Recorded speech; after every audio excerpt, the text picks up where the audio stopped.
Unfortunately, many of my colleagues have diminished what should be a solemn and great proceeding into an absolute political circus, simply because they don't like the man occupying the White House. Many Democrats have been intent on impeaching the president since the day he took office. Their actions are clearly motivated by hatred for President Trump.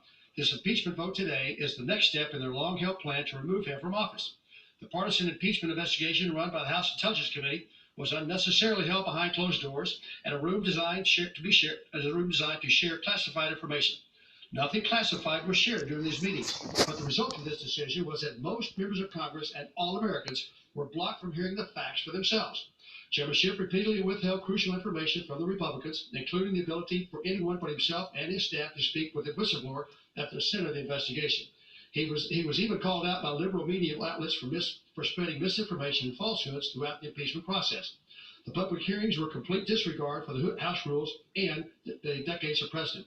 Republicans were not allowed to call witnesses or to make basic parliamentary motions. In fact, the only witnesses allowed to testify publicly were those who fit neatly within the Democrats' predetermined narrative. Most importantly, we have not been presented any real evidence that proves the president is guilty of high crimes and misdemeanors as required by the Constitution to remove a duly elected president.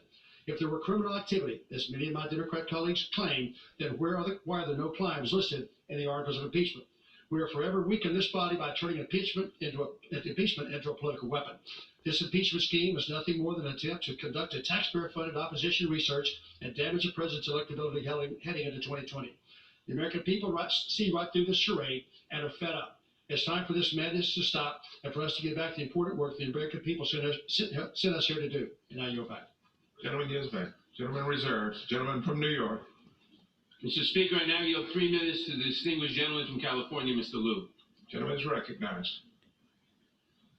Thank you, Chairman Nadler, for your leadership. Let's start by making this very simple. No one in America could do what Donald Trump did and get away with it. No American elected official can call up a foreign government and ask for an investigation of a political opponent. No member of Congress can call up a foreign official and ask for help in our re-election campaign. If we did that, we would likely get indicted.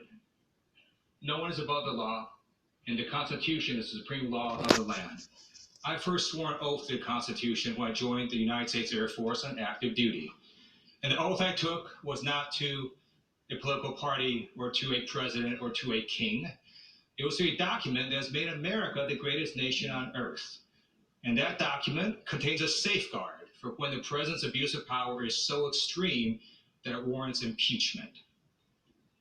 We're not here because of policy disputes. While I disagree with the president, I acknowledge that he has the right to restrict the number of refugees entering our country. He has a right to eliminate environmental executive orders. He has a right to sign a bill that has given tax breaks to the wealthy.